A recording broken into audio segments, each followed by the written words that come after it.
tá bom? Certo. Avisou no grupo, né?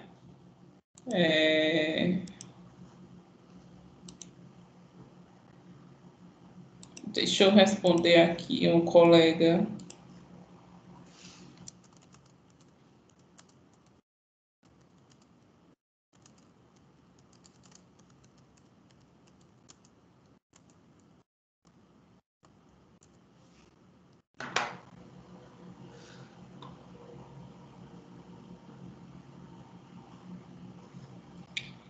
Gente, vocês sabem dizer se os colegas que estão tentando entrar pelo link do AVA, pelo link que está no calendário do AVA?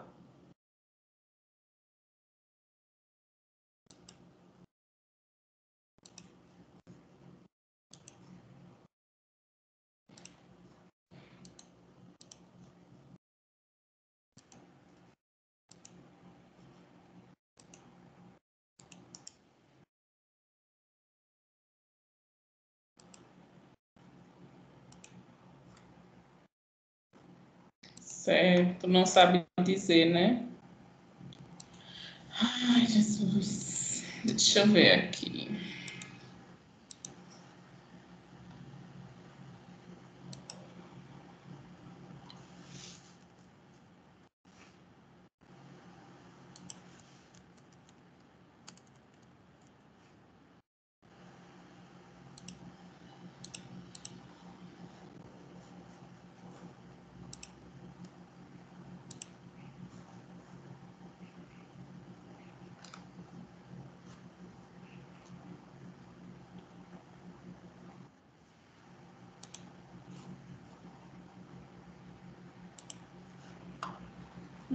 É isso.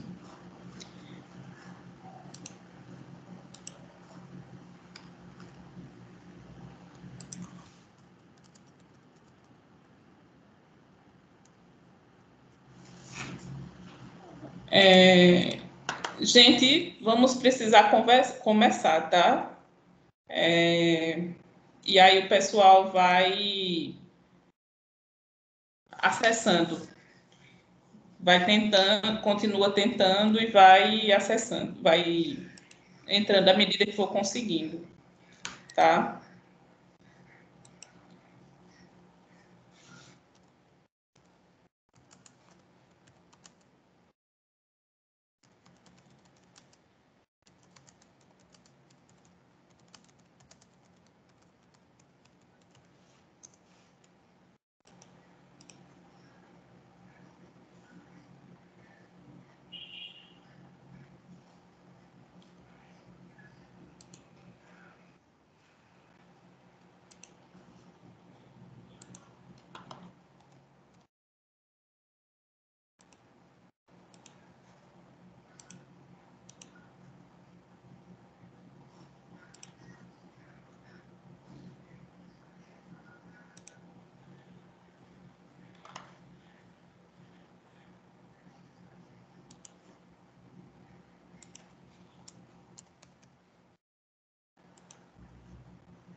Gente, só um minuto, tá? Porque eu vou saber no grupo o que é que tá, quem mais está com dificuldade de acessar para a gente se organizar aqui.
Bom, gente, vamos começar, tá? A aula. Vocês estão me ouvindo? Oi? Quem está aqui está me ouvindo?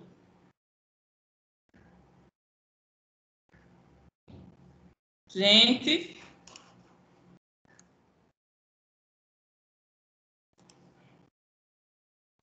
Laísa está ouvindo. E as demais estão me ouvindo? Responda. Vou entender que sim, tá? Eu vou começar a aula, tá certo? E aí, qualquer coisa, vocês abrem o microfone para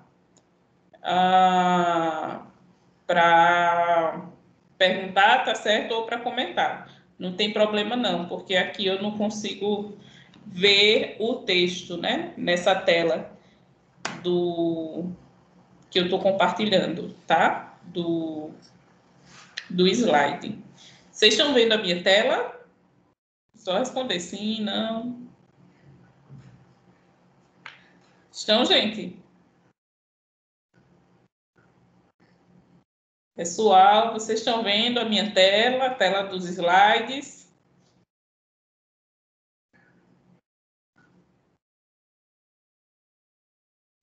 Sim, ok.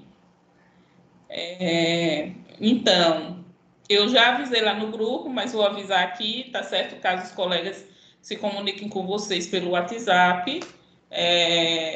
Como eu estava dizendo anteriormente, eu não tenho mais como compartilhar o link, mas pelo que eu estou vendo, o problema é de conexão mesmo, devido à instabilidade no Teams, que o pessoal não está conseguindo acessar. Então, eu vou dar continuidade à aula. A aula está sendo gravada, de todo modo, e o pessoal que não consegue acessar, eu pedi para enviar o print para mim, porque aí, por questões da frequência e também porque eu posso compartilhar com a direção, né, com a coordenação e o TI para avisar e reforçar que esse problema ainda está acontecendo, tá certo? Então, vamos dar continuidade aqui, né, ao nosso assunto. A gente, na semana passada, fez uma atividade, né, sobre o estudo das famílias, os seus contextos e redes sociais, uma atividade pontuada.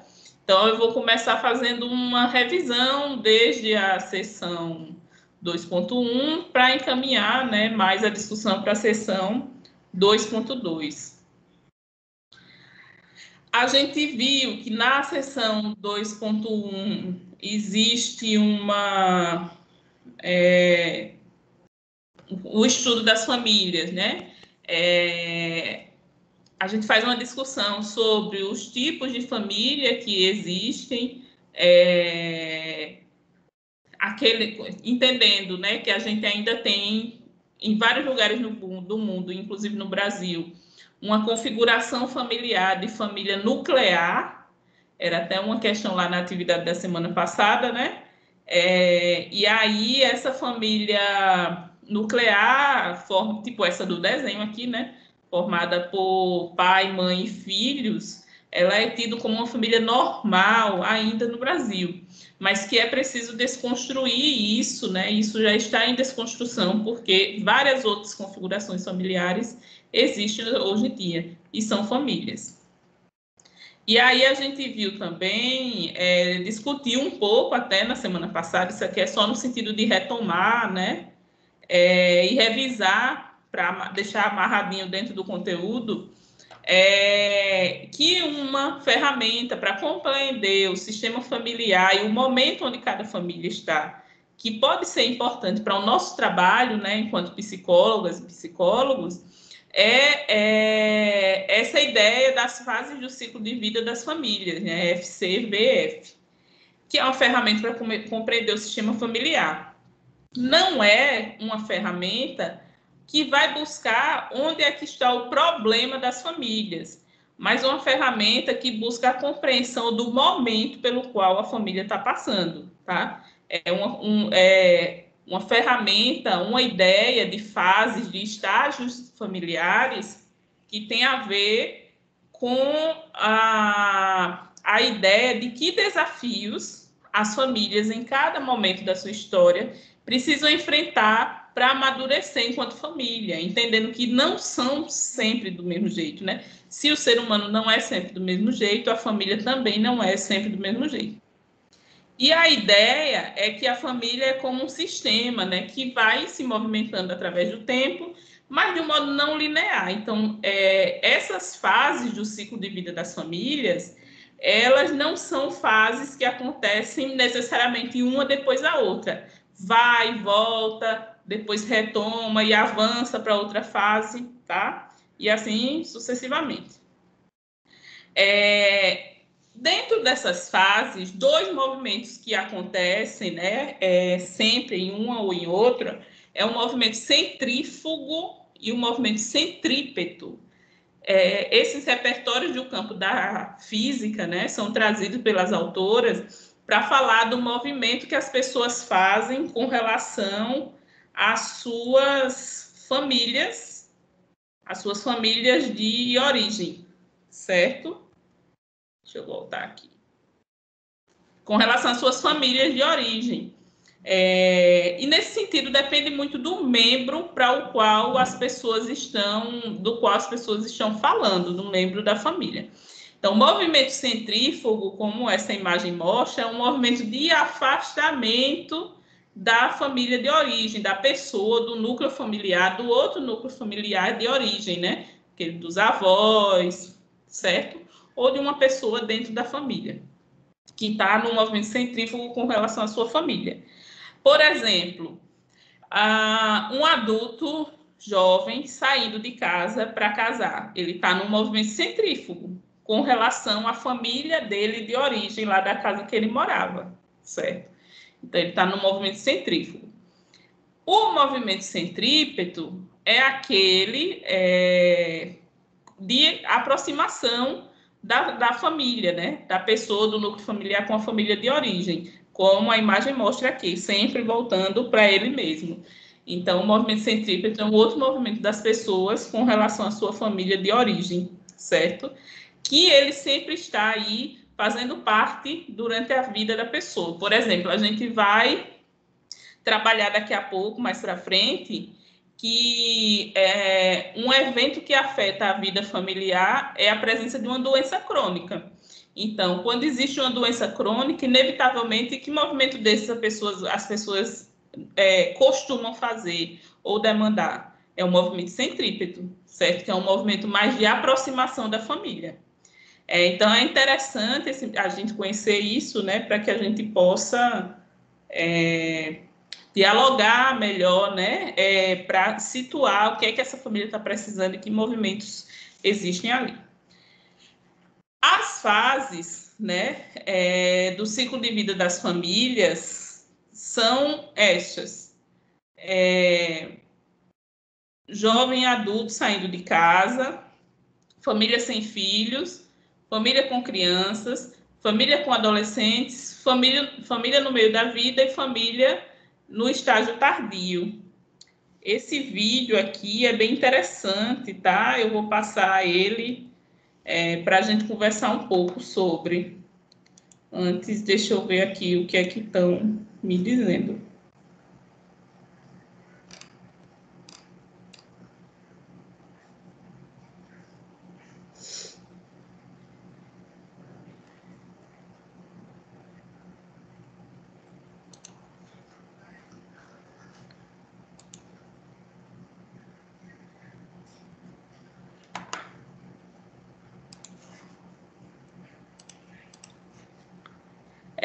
Pessoal, vocês estão me ouvindo?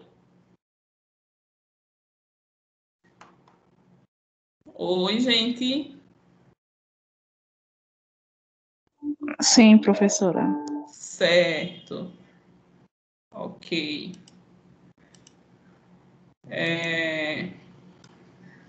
Tá. Sara, você não consegue digitar no chat, não é isso? Não, não consigo. Certo. porque eu acho que tem a ver com a questão do login. Mas tudo bem, tá ouvindo? Tá bacana. Então, olha, agora eu vou passar um vídeo, tá? Para a gente entender um pouco melhor, né? E sedimentar essa coisa das fases dos ciclos de vida das famílias. Vamos ouvir, é curtinho, tá? Rapidinho.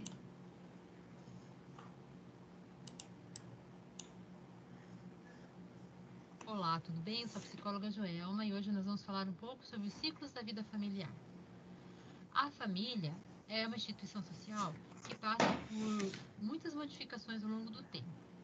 Temos alguns estágios nos ciclos da vida familiar e são 6 e nós vamos tratar de cada um aqui brevemente. O primeiro estágio é quando o jovem adulto ele procura sua independência financeira, se relacionar com novas pessoas, também tem o seu trabalho e aí dessa forma ele começa a caminhar para o segundo estágio, o qual é conhecer uma nova pessoa, se apaixonar e casar-se, formando assim uma nova família. Nesse segundo estágio, eles vão se adaptar um ao outro, pois cada um dos cônjuges traz a sua bagagem, tanto emocional quanto cultural, da sua família. E também eles vão incluir os amigos nesse relacionamento, tanto de um como de outro. No terceiro estágio é a chegada dos filhos. Com a chegada dos filhos, começa a divisão de tarefas entre os pais, a adaptação da chegada de uma nova pessoa, e depois pode chegar mais um ou dois, são outros filhos, e o casal tem que se adaptar a tudo isso, e com a chegada dos netos, chegam os avós, que são os pais deles que começam a fazer parte também do ciclo de família, como são os avós também. E a família tem que se adaptar à vida com crianças e com pessoas que começam a ter já uma certa idade. Com isso, nós partimos para o quarto estágio, que é a chegada dos adolescentes. Essas crianças crescem e viram adolescentes. Os pais têm que aprender a lidar com eles, dando espaço para que eles se expressem, dando espaço para que eles possam conhecer a si mesmos, reconhecerem como pessoas. É um estágio bastante complicado e aí fica uma dica também para os pais que deixam muito tempo para ter filhos com muita diferença de idade, pois você vai ter que passar pela adolescência várias vezes, porque passa com um, aí 4 anos depois você vai passar com outro, 5 anos depois vai passar com outro. Então, é uma fase bastante difícil e também existem os avós que precisam saber que os seus filhos estão passando pela adolescência. É um ciclo bastante complicado para a família. Lá vem o quinto o quinto estágio, que é quando os filhos crescem e eles já são os jovens adultos e você tem que mandá-los para o mundo. Eles vão procurar uma independência financeira porque o ciclo começa a tudo de novo, né?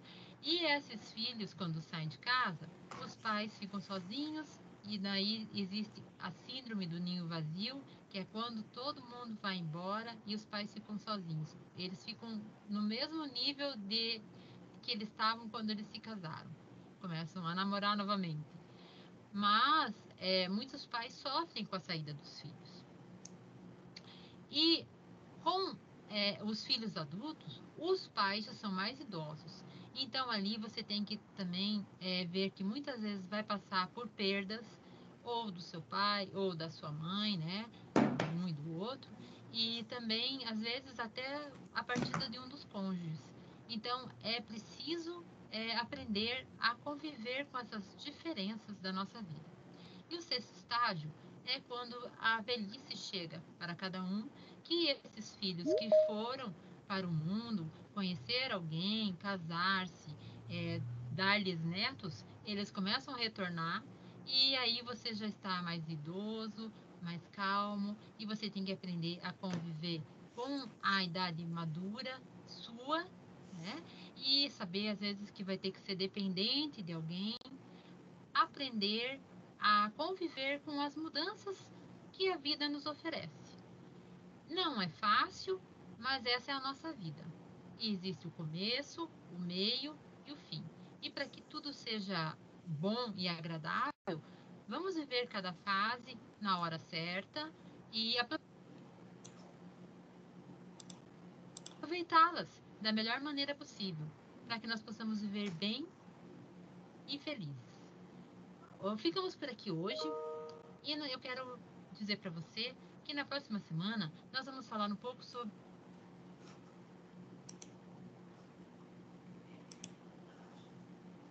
Achei que alguém tinha entrado. E aí, gente, alguém quer comentar alguma coisa?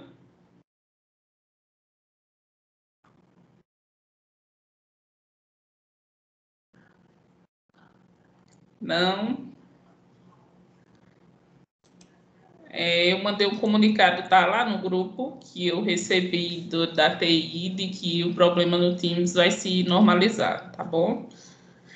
Então, aguardemos, tá? Enquanto isso, eu vou dar seguimento.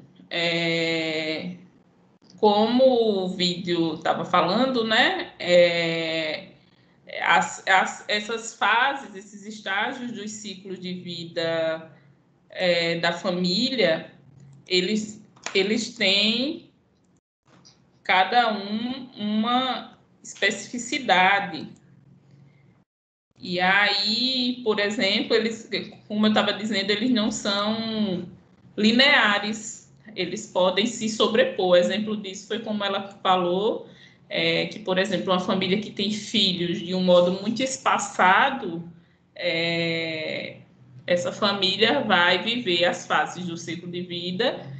Algumas vezes, por exemplo, o filho adolescente, né? Ela vai passar algumas vezes por essa fase de ter um filho adolescente, de ter que dar espaço a esse filho, né? De ter que produzir uma mudança aí na família a partir dessa presença desse filho, né?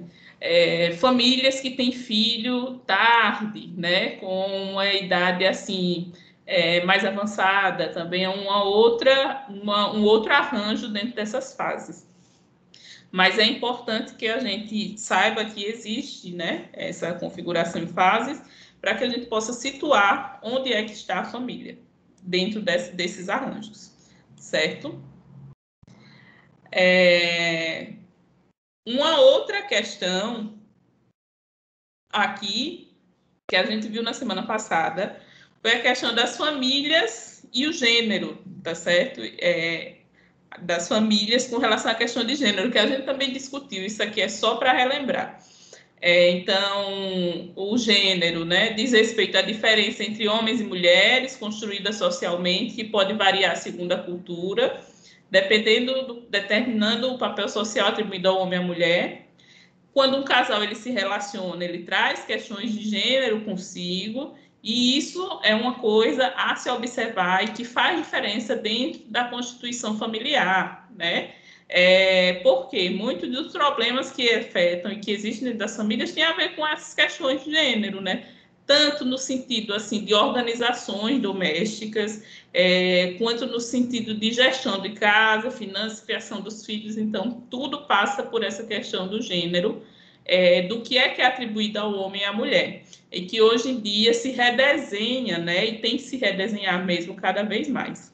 Inclusive, a questão da violência, que é uma coisa que a gente vai discutir daqui a pouco, passa por essa questão do gênero. Pela questão do gênero e por várias noções entranhadas, né? Do que vem a ser o lugar do homem e o lugar da mulher. Certo? Então, essa questão do gênero, ela discutir família implica em também trazer essas discussões do gênero, tá? A questão da expressão das emoções tem a ver com a questão do gênero, que é também um problema familiar. Outro dia, uma aluna me perguntou por que é que... Como é? Muitas pessoas fazem terapia de casal e se separam, né?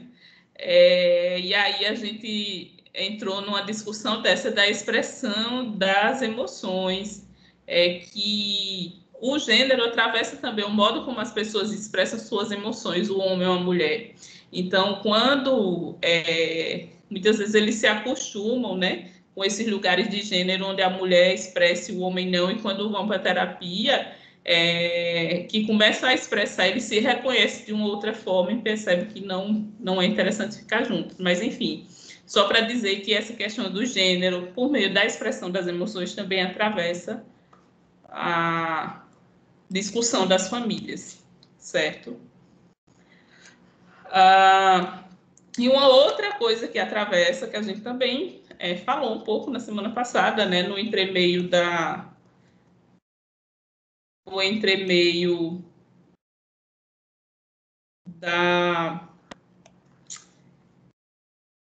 atividade, é que o divórcio e a questão dos recasamentos também repercutem na vida familiar das pessoas. Então, de que modo, né? É que as famílias, elas modificam as suas configurações. Então, hoje nós temos famílias compostas por padrastos, enteados, madrasta, meio-irmãos, tios, avós postiços, e todo mundo convivendo ali numa relação familiar de legitimidade, né? Rompendo essas ideias, por exemplo, que padrasto ou madrasta não cuida. Então, hoje, cada vez mais, a gente tem configurações familiares, né, de pessoas, né, que se divorciam e trazem, por exemplo, tanto o homem como a mulher, ambos os cônjuges, trazem seus filhos e vivem ali, né, convivem como uma família de casamentos anteriores. Então, isso hoje em dia é cada vez mais comum e repercute na vida familiar também. Em que aspectos? Um desses aspectos de repercussão dessa questão do divórcio e dos recasamentos é com relação ao maior número de pessoas convivendo com a mesma família. Então, a gente hoje em dia tem famílias grandes, não necessariamente porque a mulher tem uma prole grande, né? Pare muitos filhos, mas porque existe uma liberdade maior de reconfigurar, certo? Então, é muito comum hoje em dia que haja famílias grandes assim, frutos de casamentos diversos de ambos os cônjuges. Também novos ajustes com as famílias de origem, né? Ou seja, esse tanto de pessoas vivendo de casamentos diversos, né?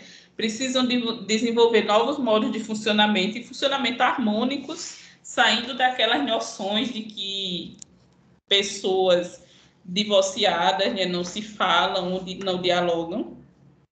Mas existe, de fato, né, fatores que são potencialmente estressores, porque nenhum divórcio, nenhuma separação é simples, tem um luto aí e é preciso elaborar mudanças. Então, para nós, do lugar da psicologia, né, nós precisamos estar atentos a todos esses fatores essenciais nesse trabalho com famílias, né, em meio a essa questão dos divórcios e recasamentos que existem hoje em dia.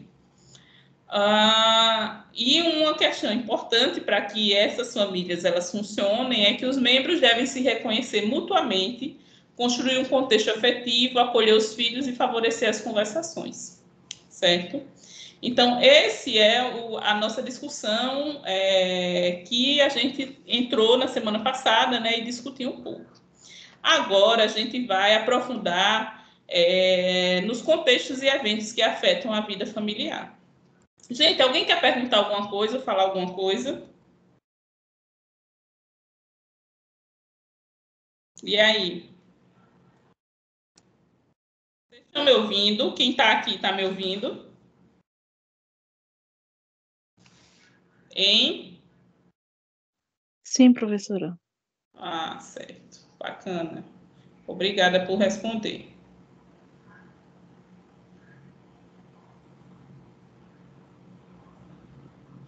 Deixa eu ver aqui.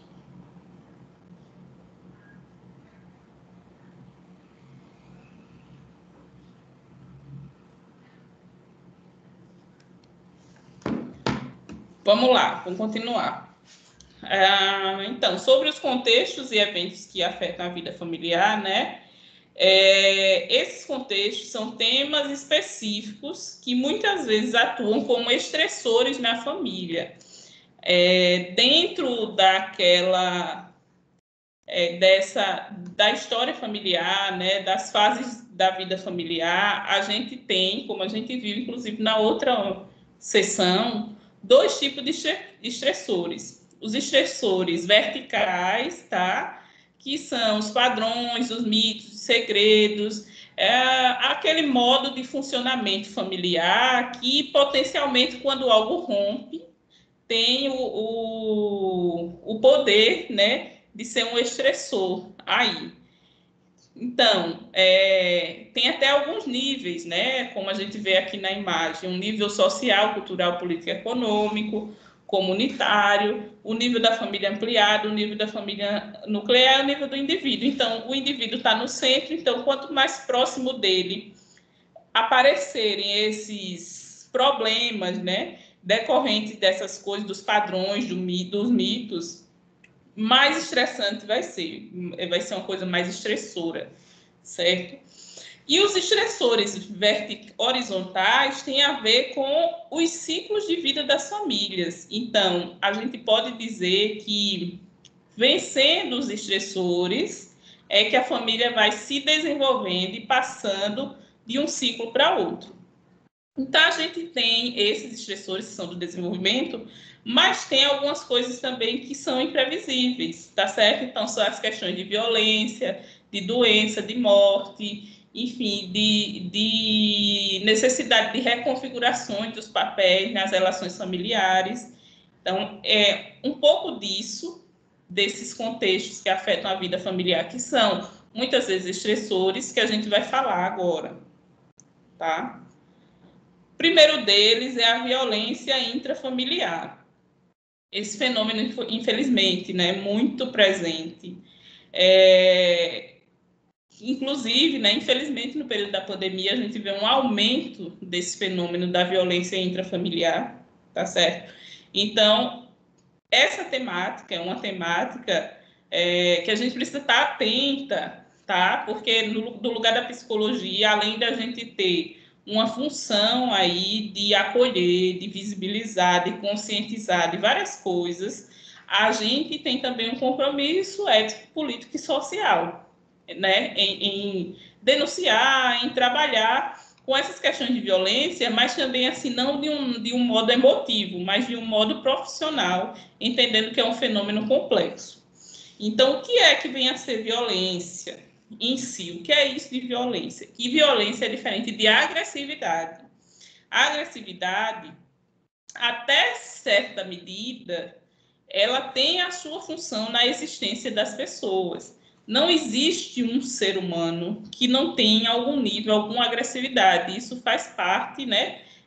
Isso é constituinte do sujeito. Ele precisa ter para encontrar o seu lugar no mundo, certo? Só que isso tem um limite também. Então, o que vem a ser a violência?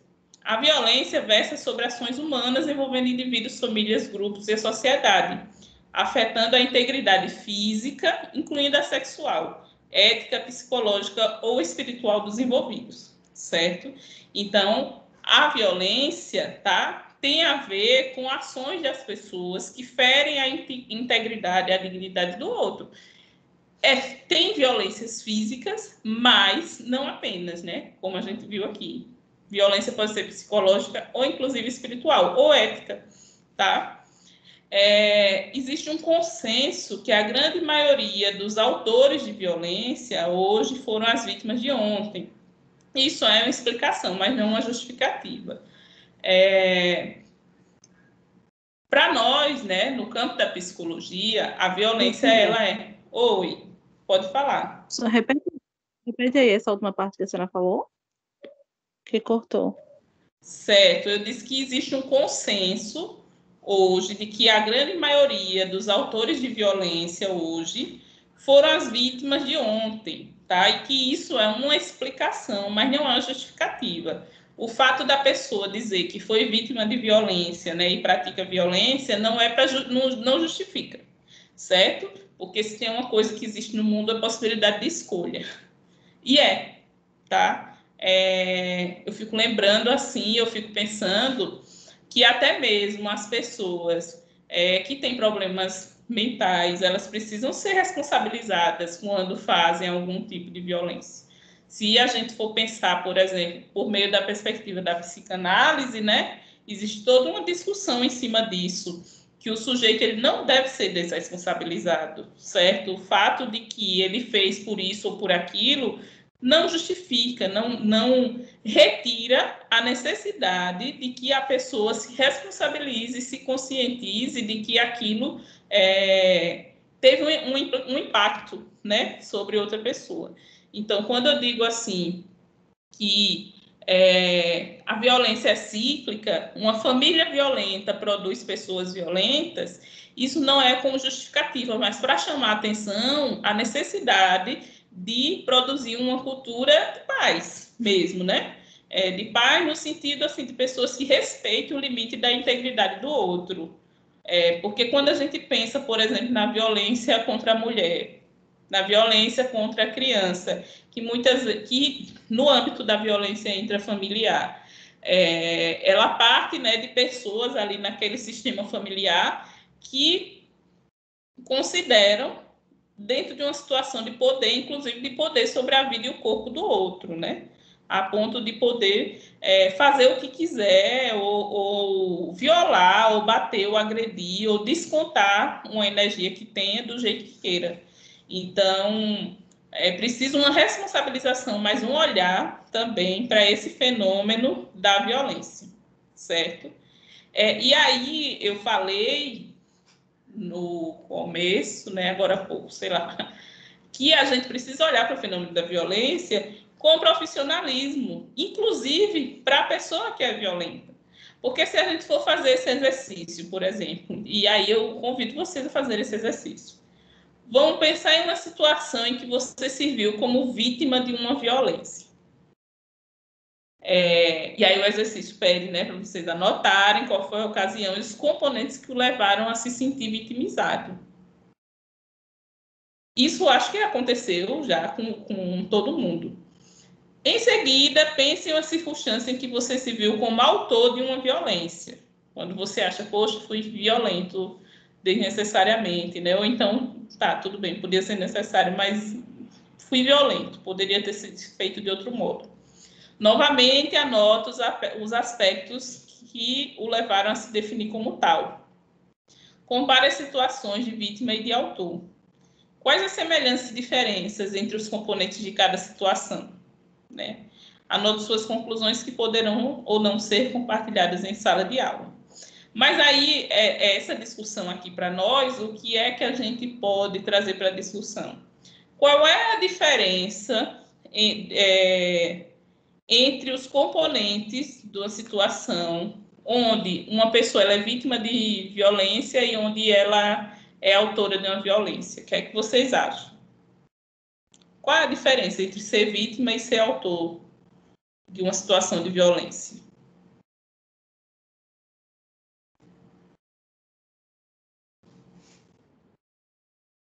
Deixa eu ver. E aí, gente?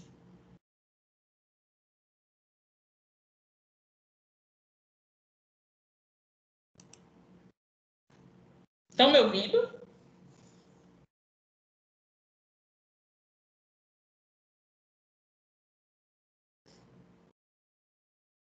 Vocês estão me ouvindo?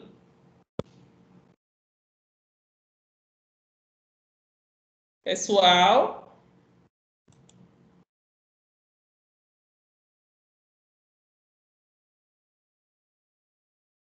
Gente?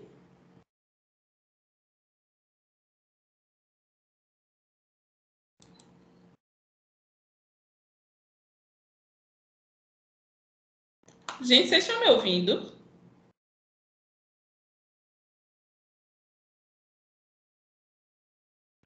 Tô ouvindo, professora, é porque meu telefone travou.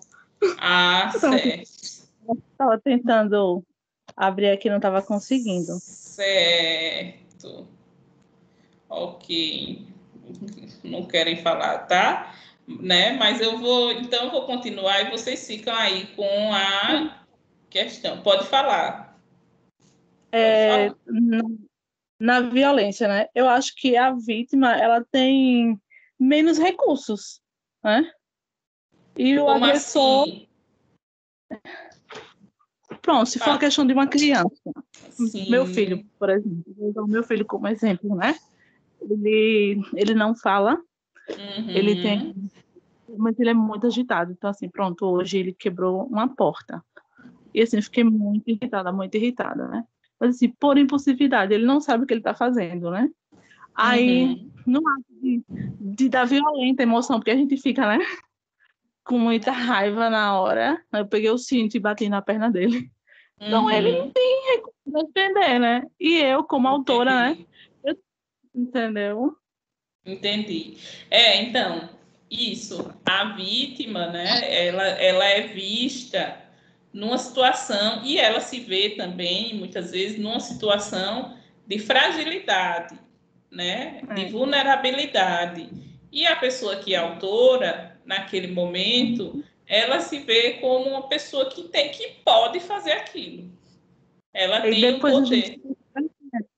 Depois o agressor, quer dizer assim, nem sempre, né? Mas a gente fica com vergonha, né? Depois, quando a gente faz uma coisa dessa. Não foi forte, mas assim, como ele sente muito medo de tudo, aí ele ficou lá encostado assim na parede com medo. Depois eu disse, ai meu Deus, o que eu fiz? Justamente. Então, isso, claro, né? Eu estou entendendo o que você está falando. Isso é uma situação assim que ocorre na vida cotidiana, doméstica. Não há um julgamento aqui, tá? Isso, enfim, é uma coisa relacional que ocorre. Eu vou não querendo normalizar demais, mas que nas relações entre pais e filhos, né, ocorrem. Mas olha, que levando para um nível macro. Então, existe também questões a ser trabalhadas com a pessoa que pratica violência. A pessoa que pratica violência, ela também precisa de ajuda, né? Claro que há casos e casos, discussões e discussões. Mas que, por exemplo, vou trazer essa coisa da violência contra a mulher, porque é um tema muito presente, né, nesse período da pandemia, que aumentou, infelizmente, e é um problema muito, muito sério. O homem que é violento, é preciso um olhar para esses homens também, né? É preciso um olhar para como é que a sociedade constrói esses homens que são violentos. Então, não duvido que não há um sofrimento na pessoa que é violenta também, certo?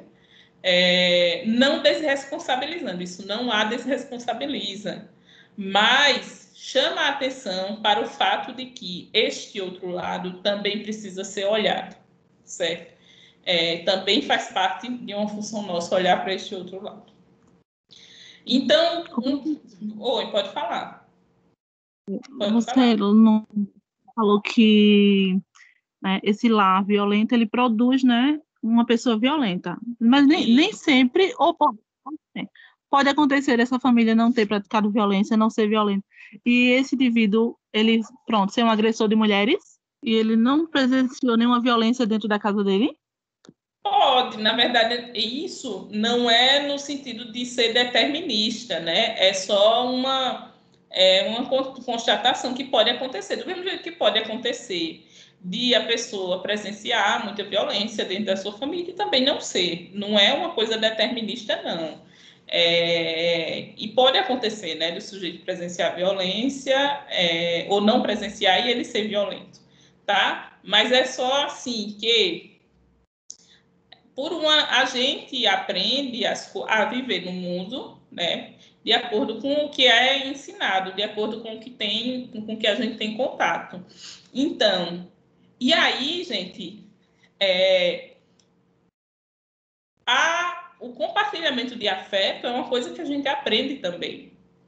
Então, se você vive numa rotina, num cotidiano onde as pessoas são violentas, a primeira leitura de afeto, por mais louco que possa parecer, a primeira leitura de afeto que vai existir é de que o afeto é a violência.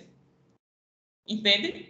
É muito confuso, mas é isso, tá? Muitas pessoas, muitas crianças que são agredidas, elas entendem aquilo, a princípio, como uma expressão de afeto, certo? E aí cria-se uma confusão. Repito, novamente, não desresponsabilizando o sujeito, Mas se você aprende a se relacionar, a linguagem de comunicação é essa linguagem, a linguagem de comunicação foi ótima, mas a linguagem que usam para você é uma linguagem assim agressiva, violenta, vai se reproduzir depois, porque é o que a pessoa aprendeu. Mas a pessoa pode aprender outros modos de ser. E a pessoa pode viver numa família que não é violenta, mas por outros meios também, de outros modos, adotar essa linguagem violenta, né? E aí reproduzir isso, tá? Mas é só mais uma coisa no sentido de pensar que o cuidado com as famílias, com o modo como as famílias se tratam, né? E se comunicam. Esse sistema familiar, ele é importante porque ele também produz o sujeito.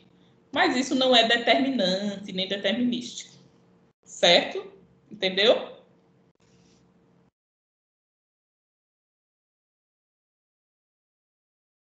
Entendeu? Bom, eu vou continuar, tá certo? Então, o profissional, o que é que ele vai fazer? Ele vai ser um mediador do sistema. Ele vai deixar clara a importância do reconhecimento da violência, né? Ele vai compreender a violência como um evento socioculturalmente construído para acolher o outro na sua história pessoal e familiar e quebrar o silêncio e interromper o ciclo vicioso. Isso que eu estava falando. Então, o profissional da psicologia, ele é um mediador, né, de como é que esse problema ele pode ser visibilizado para acolher o que é que ele produz, né, as coisas que ele produz, e como é que as pessoas podem quebrar esse ciclo de violência dentro de uma família. Então, se há violência, por exemplo, contra crianças dentro de uma família, né, o profissional de psicologia, ele atua como um mediador desse sistema familiar, sendo qual for, né, o modo de trabalho dele, para fazer com que esse sistema familiar perceba quais as implicações dessa violência e que atitudes é que produzem, né, para que se modifique, para que essa situação de violência ela cesse. Porque para quebrar esse ciclo, né, entendendo que as famílias violentas são potencialmente producentes de sujeitos violentos, isso vira um ciclo. Então, o profissional de psicologia vai atuar para pontuar isso, para quebrar esse ciclo, para romper esse ciclo. Então, a partir de quais são os norteadores, né, para os profissionais de psicologia atuarem com as famílias em situação de violência intrafamiliar? Uma primeira coisa, né, que é um norteador, é um orientador, uma diretriz para os profissionais de psicologia que vão trabalhar com sistemas familiares em situação de violência, é que eles precisam considerar a dinâmica relacional que retroalimenta as relações de violência familiar. Ficar atento se profissionais e instituições, ao tentarem resolver os conflitos, não o fazem com o uso de métodos de força e poder. Então, por exemplo, o profissional de psicologia, quando ele está lidando com uma situação de violência intrafamiliar, vamos supor, com relação a mulheres, né, que estão em situação de violência. Muitas vezes, essas mulheres, quando procuram auxílio de outros agentes públicos, né, delegacia, assistência social, esses dispositivos são também violentos, né, de violência institucional, de desacreditar a mulher ou de, enfim, várias coisas. É função da psicologia romper esse ciclo, inclusive a nível institucional, né, de visibilizar, de considerar que dinâmica é essa violenta, familiar ou institucional, ou de qualquer modo que a pessoa está localizada. Uma outra diretriz para a prática sistêmica no atendimento às famílias em situação de violência é a de observar outros estressores, né, como desemprego, migração, abuso de substâncias psicoativas, relações extrafamiliares, de opressão e dominância como fatores de agravamento da violência. Então, o profissional de psicologia, quando for lidar, né, com essas questões de violência intrafamiliar, também tem que observar, não, essa violência, que outros fatores, né, além desses gatilhos que ocasionam as situações de violência, e física, psicológica, qualquer que seja, que outros fatores estressores existem, né? Por exemplo, bebida, né? Essas pessoas são violentas quando existe bebida na parada, ou então existem outras relações aí extrafamiliares que ocasionam, que interferem. O trabalho da psicologia com essas situações tem que observar e trazer para a jogada, para a discussão, para a visibilização, esses outros fatores estressores também.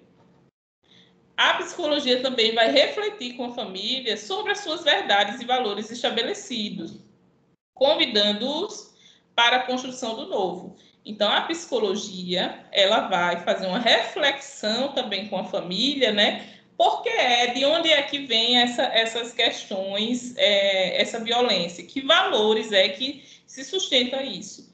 É muito comum, por exemplo, né, pessoas não estarem felizes nas suas relações familiares ou nos seus casamentos e ter valores assim de que família é uma instituição, de que família não se acaba, que mantém aquela relação que é potencialmente violenta. Então, a pessoa não quer se separar, divorciar ou deixar um ou outro porque acredita na família, mas a família é violenta, né? A família produz uma situação insalubre para todo mundo ali, para a criança, para a mulher, para o homem.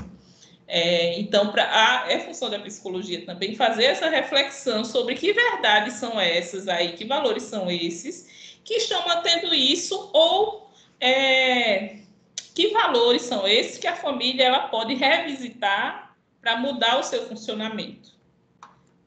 Certo? Então,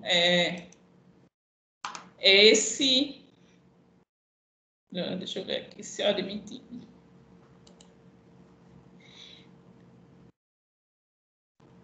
Ok.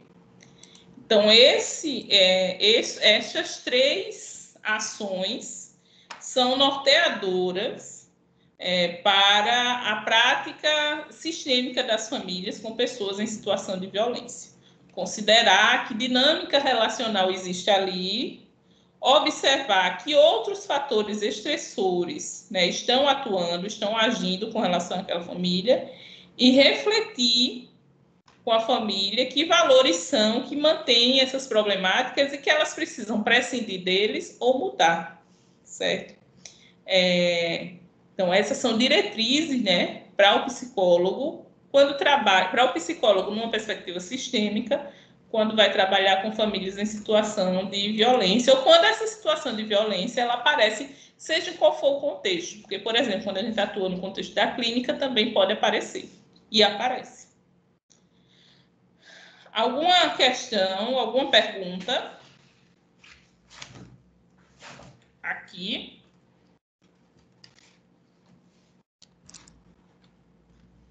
Não? Certo. Oi, pode falar. Pode falar. Não, todos esses 3 requisitos podem ser usados em qualquer situação de violência, até na questão da violência sexual, não é? Infantil, Isso, sim, sim. Pode e deve, né? Porque não é o fato em si.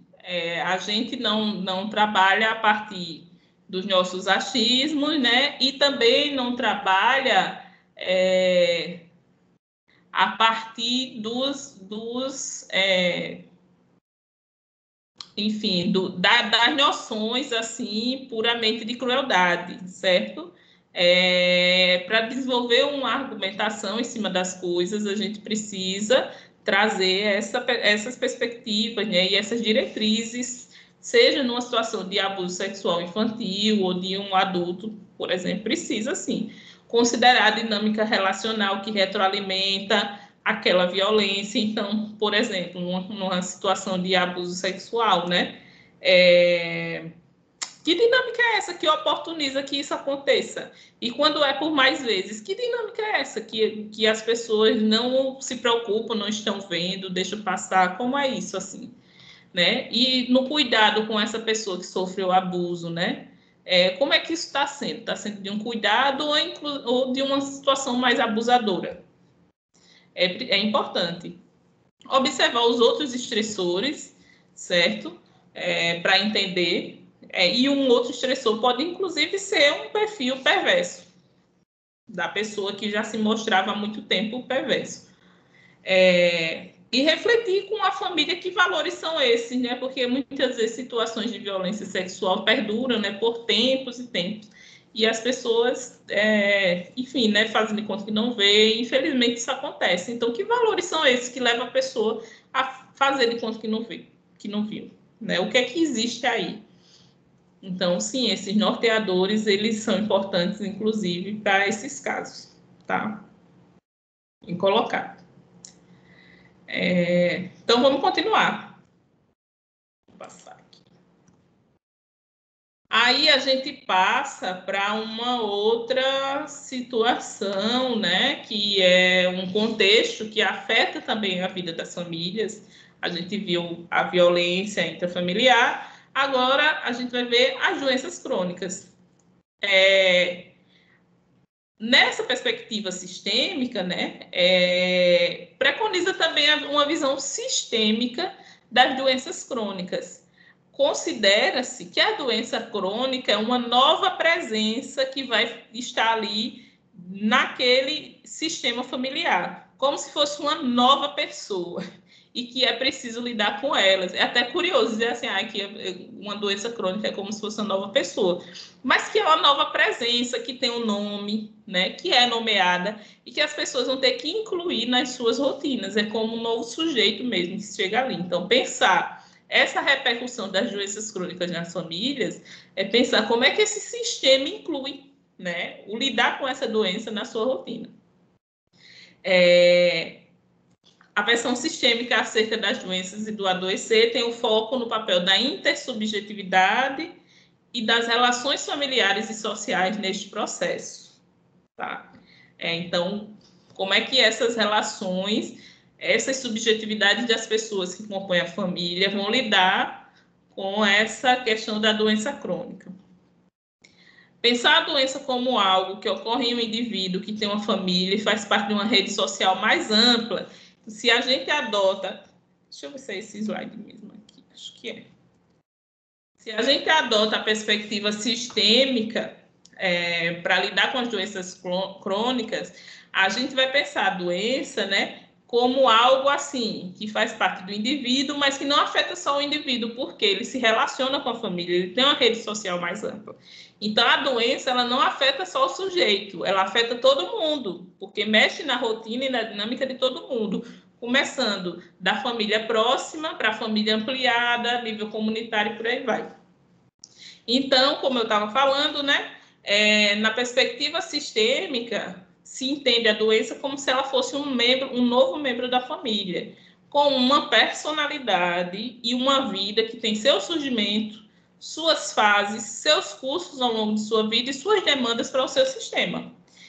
Para lidar com uma doença crônica, pensando como profissional a partir da perspectiva sistêmica, é essa a lógica de que as pessoas precisam aceitar como se fosse um membro e criar estratégias de inclusão desse membro, horário para fazer as coisas, dinâmicas, como é que cada um da família se agrega, certo? Então, é um pouco por aí a perspectiva sistêmica a respeito dessas doenças crônicas. Lembrando, né, que doença crônica... O que é uma doença crônica, gente?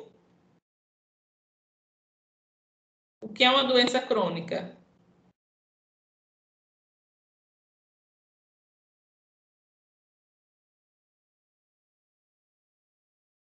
E aí? É aquela doença de longa duração que você leva até o final dos dias, né? Geralmente. Que geralmente pode não ser, mas foi perfeita a sua definição, tá? É aquela doença de longa duração, é aquela doença assim que muitas vezes ela não tem cura, ou que é uma cura extremamente extremamente demorada e incerta. Pode ser que fique bom e pode ser que não fique. Então, é isso que é uma doença crônica, que é diferente de uma doença aguda, né? De uma doença, sei lá, sazonal, temporária, que é aquela, assim, tipo, gripe, né? Ou algo desse tipo, tá? Então, uma doença, por isso a ideia de que é como se fosse uma nova presença, um novo integrante da família. Que a gente precisa, que tem algumas considerações a respeito dessa presença, né? Então, no acompanhamento das doenças crônicas, a primeira coisa a se considerar, né, a partir dessa perspectiva sistêmica, é que, assim, uma doença crônica, o início dela, o livro de vocês traz até uma metáfora de um rio, né?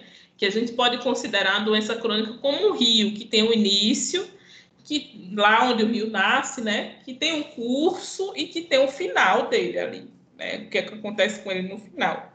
Então, considerando um rio, usando essa metáfora do rio, né, como um rio, as doenças crônicas, elas podem ter um início gradual, aquele rio que nasce pequenininho, né, só como uma aguinha assim, ou um início agudo, né, que é aquele que deságua logo de uma vez e começa com um afluente bem grande. Esse início de uma doença crônica traz questões para os sistemas familiares. Por quê? Se uma doença tem um início gradual, as pessoas das famílias, elas não têm que se adaptar rapidamente a uma nova situação e isso não apresenta tanto estresse de imediato. Não é um tensionador imediato na rotina e na organização dos sistemas familiares. Mas, assim, as pessoas podem deixar passar a oportunidade de se organizar com mais calma também. Se uma doença tem um início agudo, tipo um infarto, né? Que a pessoa normalmente, quando infarta, muitas vezes, nem sempre, mas muitas vezes fica com sequela e isso é uma coisa abrupta, né? De repente a pessoa infarta e fica com sequela. Isso é um tensionador do sistema familiar, porque muito rapidamente as pessoas têm que se adaptar a isso, né? É diferente de um Alzheimer, por exemplo, que nem sempre, mas boa parte das vezes ele começa muito espaçado, né? E as pessoas sabem que tem e vão acompanhando pouco a pouco esse curso. Então, esse início desse rio, que é uma doença crônica, também apresenta características diferentes, dependendo se é gradual ou agudo. E que, para as psicologias, né, para os psicólogos e psicólogas que lidam com famílias, esse início, dependendo de como seja, vai apresentar esses dois componentes. O início gradual, que tem um tempo de elaboração até os cuidados precisarem ser intensivos, e o início agudo, que é tudo de repente. Então, ontem era assim, hoje já não é mais, e de repente as pessoas têm que lidar com isso, certo? Então, essas são as questões com relação ao início de uma situação de doença crônica, quando ela afeta a família. Com relação ao curso dessa doença, né, a gente tem também alguns perfis. Aquele curso que é progressivo, certo? Que começa pequeno, né, e vai aumentando até, enfim, ter um desfecho. A gente tem aquele curso da doença que é constante, que acontece aquilo e fica daquele jeito, né?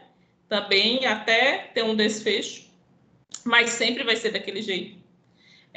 Por exemplo, a pessoa que sofre um acidente e perde movimentos, né? Vai ser sempre daquele jeito.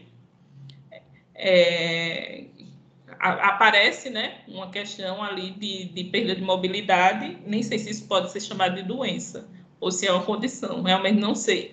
Mas, enfim, essa situação ela é constante, acontece ali uma vez e vai continuar daquele jeito. E aquele curso de uma doença crônica que é reincidente ou episódico, que às vezes a pessoa está bem, mas de repente às vezes pode não estar, né?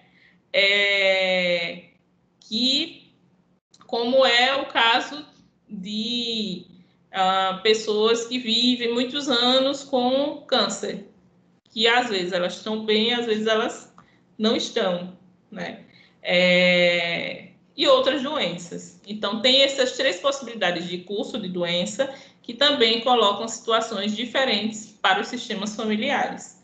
Se uma pessoa tem uma doença dessa, né, que é reincidente ou episódica, que não está sempre presente, mas que a doença existe. O medo de um surto, o medo da morte, ele é constante, porque a pessoa está sempre ali esperando que algo possa acontecer, né? Mas um medo assim da morte chegar numa surpresa, que é uma coisa que quando é uma doença progressiva, por exemplo, as pessoas vão acompanhando aquele curso, né? E vão vendo o que está acontecendo ali, progressivamente. Então, esse curso dessas doenças, eles impõem ritmos diferentes para esses sistemas familiares que lidam com esse tipo de doença. E aí, as doenças, né, no final do seu curso, elas podem ter alguns desfechos possíveis. Elas podem encurtar a vida do portador da doença, causar sua morte, né, com um profundo impacto psicossocial sobre a família.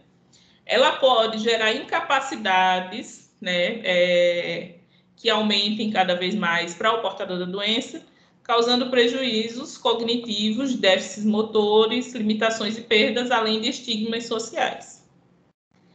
E essas doenças, dentro desses cursos, né, podem ainda passar por fases de crise, fases crônicas estáveis ou crônicas com reincidências ou terminais, certo?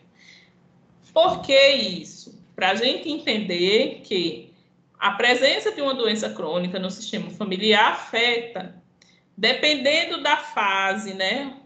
Do início, como é que foi, do curso da doença, como é, ou do desfecho que se aproxima, essas famílias, dentro de cada ciclo daquele, né, que a gente estava falando, vai ter uma necessidade, certo? Uma necessidade específica. Essas questões que eu estava falando aqui dentro desses ciclos, elas vão aparecer. Alguém tem alguma pergunta sobre isso aqui? Alguém quer dizer alguma coisa? Professora, no caso, uma pessoa com transtorno severo, né, que tem várias comorbidades, e assim, na infância, né, ele começou bem, depois, quando chega na adolescência, ele foi ficando bem comprometido. Ele tem 35 anos. É tão difícil, sabe, a situação dessa pessoa. Pode ser encaixada aí nessa situação? Você falou. Pode. É uma doença crônica, né?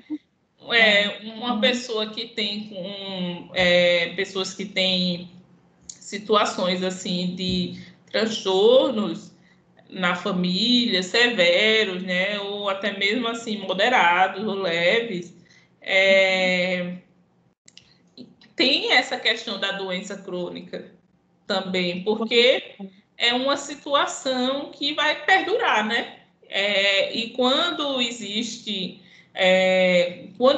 mesmo, né, uma patologia que tem uma necessidade assim medicamentosa, enfim, constante, é uma doença crônica. Porque o paciente ele tem um transtorno e ainda ele tem ele está com esclerose múltipla, é o filho de uma colega minha, né? Uhum. E assim, cada dia que passa a situação, né, piora. E para completar, agora ele é refratário, né? Então assim, a situação só piorou. Pois é, e justamente aí é preciso olhar, né, que implicações que isso tem dentro dessa situação familiar. Dependendo do tempo, né, que já faz, a pessoa já conseguiu se adaptar a essa nova presença aí. Mas vamos supor, né, que há pessoas que não conseguem, passam a vida toda e não conseguem se adaptar com essa nova presença. Isso causa um sofrimento muito grande. E isso é material de trabalho, né, e de atuação para nós da psicologia. Porque é preciso se adaptar a essa presença de uma doença, de uma questão, né, de um transtorno, certo? E há formas múltiplas de lidar com isso. inclusive não partindo da doença, mas partindo da saúde. Mas existe ali um processo de adaptação dentro do momento que está, né, e desse histórico aqui de acompanhamento, de como é que foi, que curso é esse, como é que acontece. Mas é sim, certo? Vamos lá, então. E aí, né, um pouco decorrente dessa questão das doenças crônicas, da existência de doenças crônicas na família, a gente vai ver agora que, assim como a doença, né, a morte também repercute na vida familiar. Falar de morte, né, para os profissionais de modo geral, para as pessoas de modo geral, costuma ser muito difícil, mas esta discussão ela precisa ser incluída, certo? E nós vamos precisar lidar com ela. Inclusive, para além do tabu mesmo. Por quê? A morte, né, além do mistério, além da dor, né, além do histórico da saudade das pessoas, ela mexe também com funções familiares, papéis das pessoas dentro da família, questões financeiras. Então, tudo isso a gente precisa visibilizar e observar quando vai lidar e falar de morte junto às pessoas, dentro de um sistema familiar. Certo? Então, que repercussões são essas? Muitas queixas e problemas que são trazidos por pessoas, assim, que a gente vai encontrar nos nossos serviços, nas nossas clínicas, nos hospitais, nas unidades de saúde que a gente trabalhar, elas, muitas vezes, estão relacionadas com algum evento de morte, certo? Não necessariamente recente, e muitas vezes tem a ver com lutos em elaboração. Tem gente que passa 20 anos do falecimento de alguém e não elabora o luto, gente. E essa é uma questão para a gente estar atenta nessas relações familiares, certo? Por quê? Quando a gente atende famílias, ou pessoas mesmo, né? Porque todo mundo é membro de uma família. Ainda, enfim, que diga que não ou que tem uma relação distante, sempre vai ter uma questão ali. Então, para o profissional que atende famílias, é importante e relevante considerar que a morte é uma das experiências que mais exige um conjunto de ações e desafios adaptativos para a família, enquanto sistema e individualmente, certo? Então, além de toda a mística, todo o tabu que existe em cima disso, a família tem que se adaptar à não presença, né? À ausência daquele sujeito. E não é só uma ausência assim, é uma ausência da subjetividade daquela pessoa, mas daquilo que ela implicava. Às vezes, essa pessoa tinha o lugar da autoridade, às vezes tinha o lugar da descontração, né? Às vezes, essa pessoa tinha o lugar de provisão das coisas, ou tinha o lugar da pessoa que era cuidada, e aí fica aquele vazio, assim, e agora, né? Fulano dava trabalho, mas era de quem eu cuidava. Vou cuidar de quê?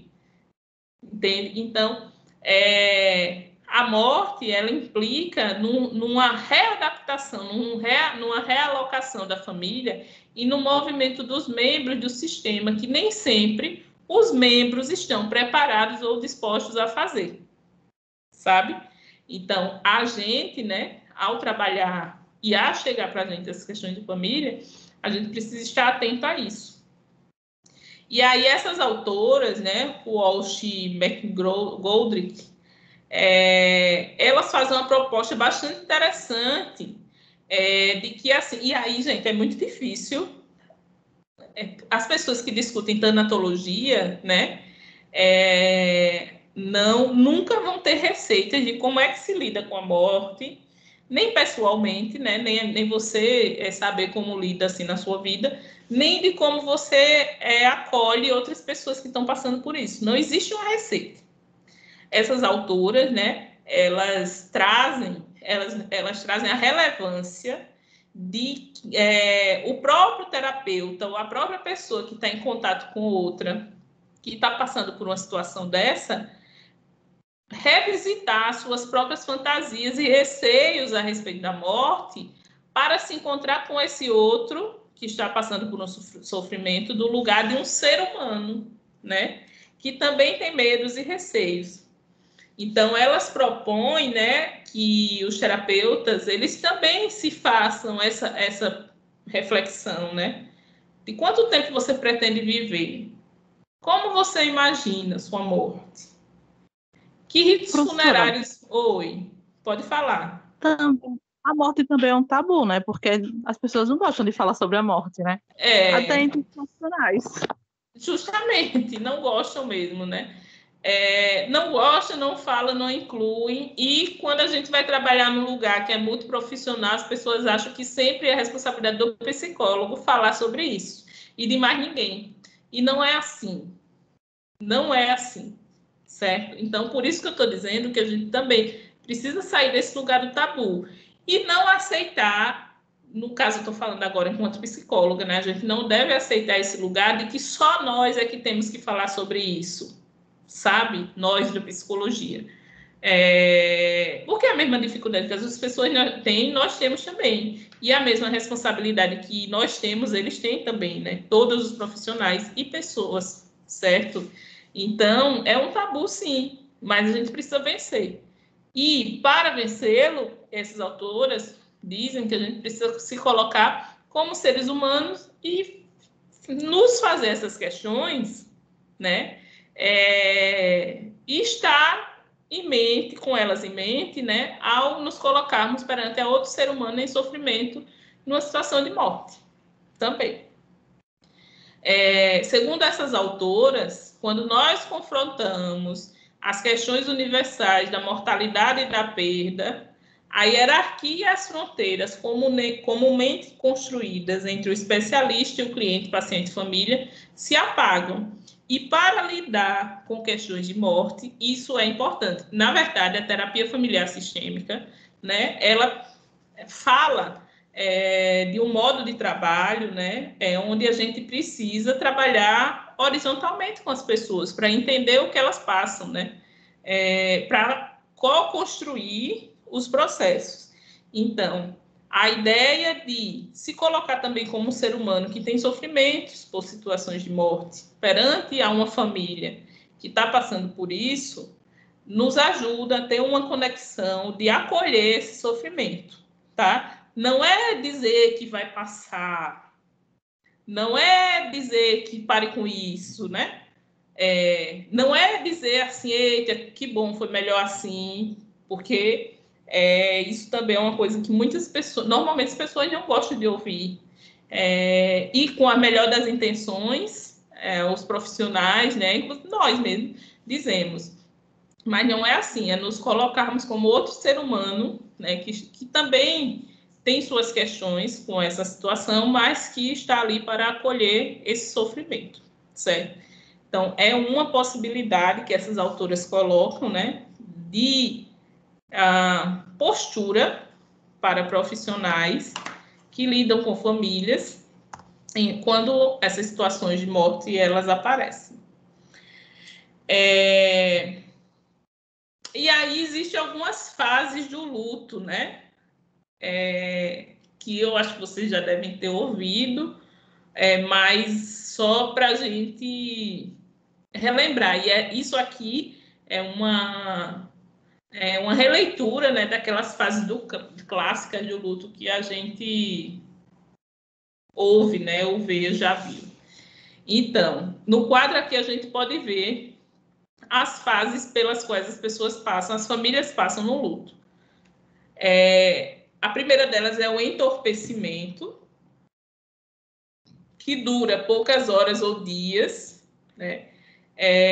Que tem a ver com uma descrença, com uma negação, e às vezes é permeada por crises de raiva, que é uma fase, né, que assim classicamente é conhecida apenas como negação, e aqui tem uma expansão para entorpecimento.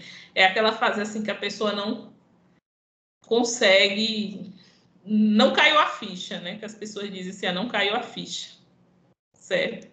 Então, muitas vezes dura poucas horas ou dias, tem essas características de descrença, negação, né, e às vezes raiva.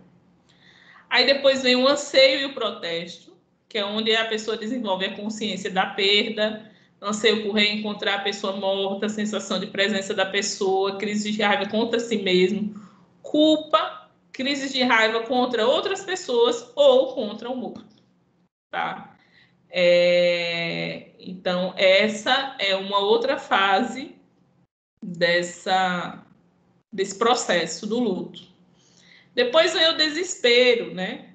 Que após a passagem do primeiro ano de luto, essa autora está colocando, reconhecimento da perda imutável, nada vale a pena na vida, apatia, às vezes depressão e afastamento social. Inclusive, né, essa coisa do afastamento social, as pessoas, elas têm uma tendência, né, a se afastar para viver o luto. E um trabalho da psicologia é incentivar o contrário, que apesar do desejo, apesar da vontade, da aparente necessidade, as pessoas façam um esforço para não promover esse afastamento social, né? Porque ele dificulta a elaboração do luto. Porque conjuntamente com as suas redes significativas, ou até mesmo com as pessoas com os outros membros da família, a elaboração do luto ela tem o potencial de acontecer de um modo mais saudável. E aí o último estágio, né, uma última fase aqui, seria a recuperação e restituição, que é permeada por depressão e desespero misturados com sentimentos positivos, aceitação de mudanças na vida e novos relacionamentos sociais ainda estáveis. Essas fases do luto, né, muito comumente podem aparecer misturadas, não necessariamente nessa ordem, e nem aparecerem todas, mas é importante para orientar-nos, né, inclusive a situar os membros de uma família, se estão dentro de uma delas, né, para compreender o que é que está acontecendo. Espera-se que o profissional, né, de psicologia preste atenção em alguns aspectos da morte e do contexto familiar, o tipo de morte, o modo como a rede familiar e social opera, em qual fase do ciclo da vida familiar aquele que morreu estava, em que fase os demais membros estão, e o contexto sociocultural da pessoa. Então, tudo isso faz diferença quando a gente... É preciso olhar tudo isso, né? Quando a gente vai lidar com a questão da morte nas famílias, certo?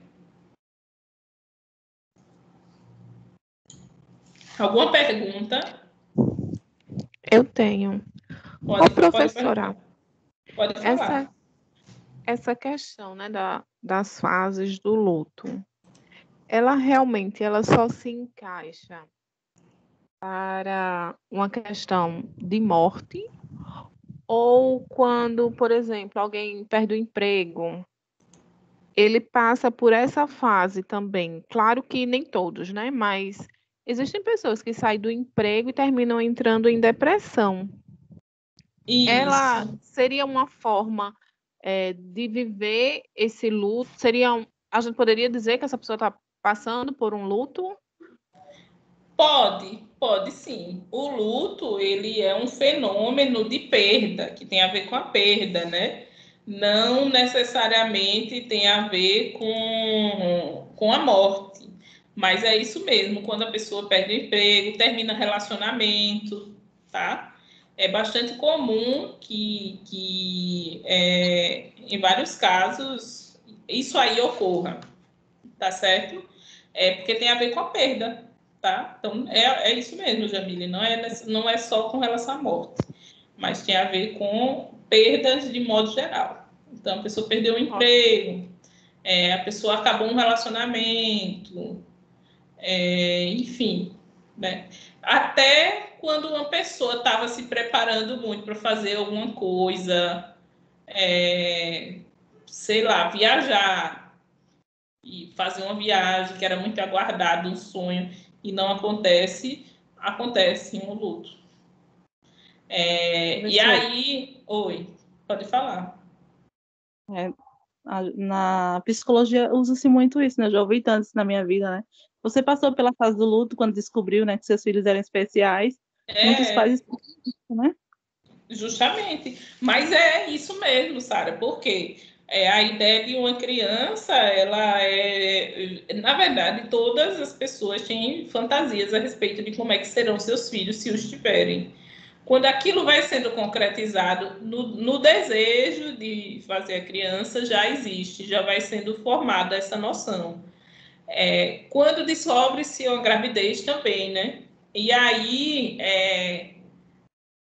à medida que outros elementos vão sendo colocados, que vão afastando, né, daquilo que era fantasiado, existe uma elaboração, um luto, pela perda daquela fantasia, daquela imagem fantasiosa que a gente tinha, né? Quando a gente é criança que se torna adolescente, existe um luto pelo corpo. Quando a gente é jovem e vai chegando à idade, vai ficando mais velho, vai passando pela menopausa, que percebe, assim, um aumento da flacidez, rugas e tal, existe novamente outro luto pelo corpo. Então, toda vez que é uma perda, né, existe um luto, certo? Toda vez. Seja essa perda objetiva ou subjetiva, muito mais subjetiva, né? Se você tiver na sua subjetividade uma noção de que perdeu algo, esse luto vai existir. Tá? E aí, olhar para essas fases é extremamente interessante. Tá bom, gente? Vamos lá.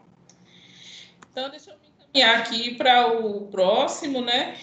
Já nos aproximando do fim. Ainda dentro dessas questões, desses contextos familiares, né, que afetam as famílias, nessa perspectiva sistêmica, nós temos umas crises de papéis, né, e divisões de mundo diferentes, de relações sociais diferentes que existem atualmente. Então, por exemplo, com relação à escola, né, que é um campo de relação das famílias muito forte. Lembra que na primeira unidade a gente trabalhou essa coisa do paradigma científico e o sistêmico? Então, no paradigma científico, a gente tem uma noção de que o professor ele é colocado num lugar de saber, poder, né? E todas as outras pessoas, todos os alunos, numa posição de escuta. E aí, né, na perspectiva do paradigma sistêmico, né, o professor ele é uma base e usa um questionamento, né? Ele não fala exatamente do que ele sabe, mas ele questiona para produzir o conhecimento. E o saber ele é sempre partindo do saber local e não formal. Então, nessa nova perspectiva trazida pelo pensamento sistêmico à educação, as psicologias e as terapias, as relações de trabalho nas empresas, as questões ambientais e as práticas de saúde deixam de ser objeto de estudo e propriedade exclusiva de experts para incluir um saber que leve em conta todas as formas de conhecimento. Então, né, nessa perspectiva, né, do pensamento sistêmico, aplicada a tudo, inclusive a nossa atuação do ponto de vista da psicologia, o nosso saber, a nossa prática, ela é construída dentro das relações sociais, em relação com as pessoas e com o que elas demandam, certo? E o nosso trabalho ele precisa ser orientado por isso. O principal norteador da educação não é o resultado local e supostamente eficiente, mas uma postura ética que permita aos seres humanos se reencontrarem consigo e entre si. Então, para que a gente possa lidar com esses papéis todos dinâmicos do mundo que as relações sociais colocam, do ponto de vista da psicologia, do ponto de vista das relações de educação, nesses sistemas familiares, a gente precisa entender que as verdades, né, os modos de funcionar, os papéis ocupados pelas pessoas, as soluções para os problemas delas, elas são sempre situadas dentro do local, dentro das relações que elas estabelecem. Então, os contextos que afetam as famílias, eles sempre vão ter a ver com realidades situadas, né? Cada família é uma família, e essas ferramentas que a gente viu, essas noções que a gente viu, elas servem como uma base, mas quem diz mesmo o ponto onde a família está, ou as necessidades, é um contato com a família, contextualizando-a dentro do sistema familiar, comunitário e cultural, certo? A lógica é sistêmica, onde tudo influencia em tudo. Então, para que a gente possa lidar com isso, a gente precisa considerar o sistema como um todo e as suas relações. Certo, gente? Bom, e aqui a referência do livro, né? E aí, alguma pergunta? Alguma colocação? Alguém levantou a mão? Sara? Foi naquela hora, mas já passou. Ah, foi, né? Professora, posta a referência do livro que saiu, por favor. A referência ao livro institucional, tá? É que eu sempre boto. Justamente. E aí, gente? Alguém quer fazer alguma colocação?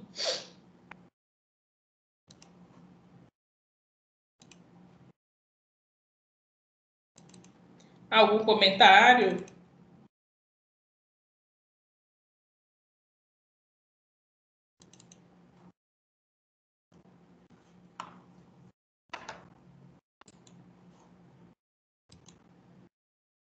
E aí, vocês concordam que esses contextos, eles afetam as vidas, as rotinas familiares? Eu concordo, professora. Quando você falou sobre as doenças crônicas, né? Eu digo, porque sua experiência, né? Viva desde o nascimento dos meus filhos, a vida da minha família toda mudou, né? A rotina familiar. Então, tudo é organizado em cima da rotina deles. Então, assim, não tem a minha prioridade, né? Porque eu a semana inteira fora. Então, quando eu não posso, alguém tem que vir da família, né? E assim, mudou completamente a rotina de toda a família, não só as pessoas de casa, né? Mas os amigos, né? Os parentes maternos e paternos, então assim, muda a vida, né? Em questão da violência também, né? Quando você fala naquela produz pessoas violentas, eu digo, se eu falar alto, o meu filho que tem um autismo severo, ele vai também gritar, né? Ele vai reagir como eu faço. Ele repete muito comportamentos, né? Então, assim, aqui em casa a gente costuma falar baixo, se falar alto ele fica muito agitado. Não, eu sei que a gente está falando de outras pessoas, né? De pessoas que não têm transtorno, mas trazendo para a minha vida, né? Para o comportamento dos meus filhos, porque é isso que eu vivencio no meu trabalho, na minha casa. Se eu grito, ou se algum professor lá na escola grita, né? Se a gente fala um pouquinho alto, os meninos também eles repetem os nossos comportamentos, tanto os alunos da educação especial quanto os meninos, né? Da educação regular. Estou falando da infância, porque a minha área é infância, né? Pois é, justamente. E assim, parece óbvio para a gente, mas muitas pessoas não adotam isso.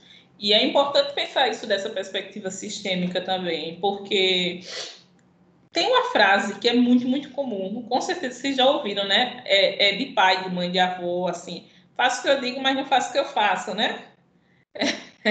Então, essa frase, gente, não sei se por incrível que pareça, mas ela costuma ser mais comum do que as pessoas observarem seus próprios comportamentos diante, né, das suas famílias e dos seus filhos. Então, muitas vezes, o pai, a mãe, né, quer que a criança se comporte, né, que ela não fale palavrão, isso é uma coisa muito comum, mas fala direto, mas xinga o outro direto, né? Mas só se refere às outras pessoas desse modo.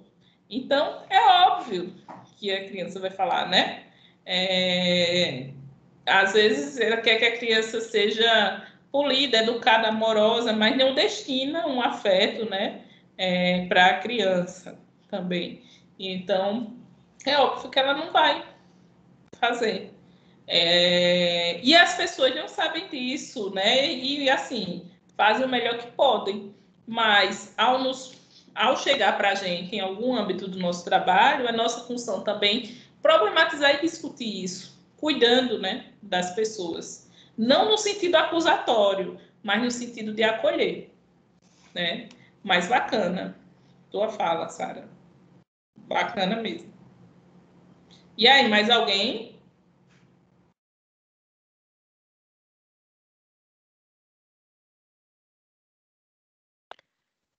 Eu acho que é bem isso que a Sara comentou, realmente, porque às vezes a gente vê alguns comportamentos de pais, e quando eu me refiro aos pais, eu me refiro às pessoas que criam, né? Os filhos, os netos, pode ser pai, avô, padrasto, enfim. Ali no conceito familiar, fazendo exatamente isso. Quer que a criança faça uma atividade, por exemplo, mas ele próprio não faz. Venha lavar o seu copo, mas ele próprio não lava. E isso realmente dificulta muito o aprendizado da criança, porque fica difícil entender, né? Como é que eu tenho que fazer isso ou eu não posso fazer isso, mas quem me pede para fazer faz ou não faz.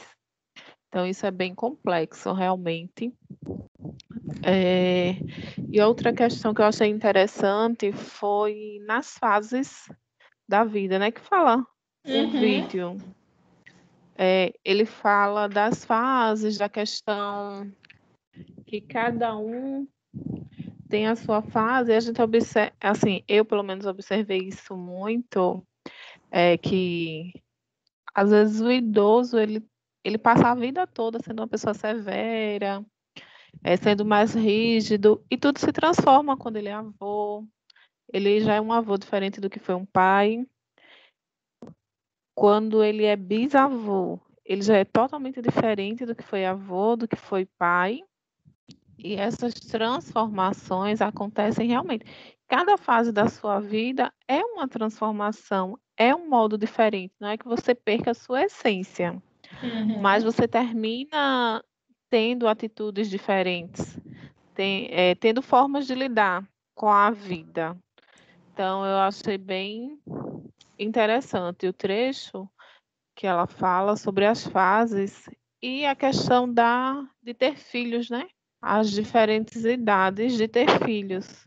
Eu acredito que não exista uma idade certa para ter filho, porque quando você é jovem demais, de repente você ainda não tem uma casa, de repente você não tem completado os estudos, um emprego melhor. Aí, de repente, você espera ter uma casa, ter um carro, ter um trabalho melhor, e às vezes você não tem a paciência de estar cuidando ali de uma criança, né? Então, assim, é bem complexo essa questão de ter uma idade ideal, né? Eu acho que ela falou algum trechinho, ter a fase ideal da vida.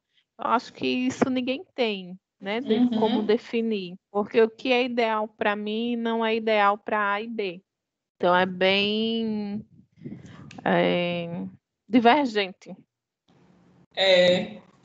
Justamente, mas essas, assim, as contradições fazem parte, né, da vida. E esse olhar das fases, né, dos ciclos de vida, são uma coisa para a gente ir problematizando, né? E por isso que essas fases elas se sobrepõem.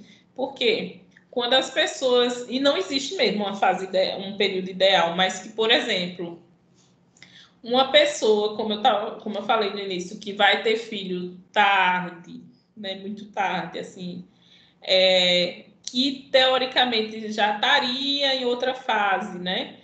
Que tem situação profissional muito bem resolvida, por exemplo, né? Não ter esse tipo de preocupação de se afirmar profissionalmente mais, e vai ter filho, essa é uma sobreexposição de fases que também tem um contexto aí subjetivo para ser trabalhado, né? É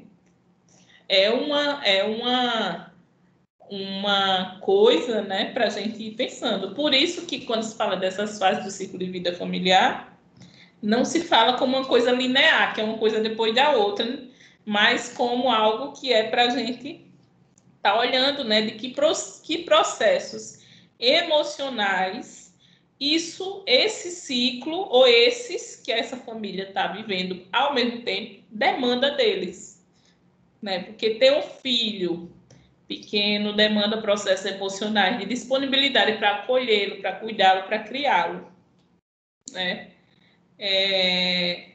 E se essa fase, por exemplo, de ter um filho pequeno, ela é junta com a fase do adulto recém-casado, que casou e já tem um filho, que é muito comum, não tem nada demais, assim, muita gente passa por isso, né? Mas são demandas específicas, porque além de ser recém-casado, adulto jovem casado, de ter que dar assim, como é que eu vou sobreviver, como é que eu vou aprender a cuidar de casa, tem que aprender que lidar com a fase de ter uma criança pequena, tudo junto de uma vez. Então, é um contexto de fases que se sobrepõem e que colocam uma coisa. Não é uma noção de certo e errado, não. Você tem razão de trazer isso, é muito interessante mesmo. Mas que existe, né? Mas que bacana. Muito bom ouvir vocês. Mais alguém tem algum comentário? Uma pergunta?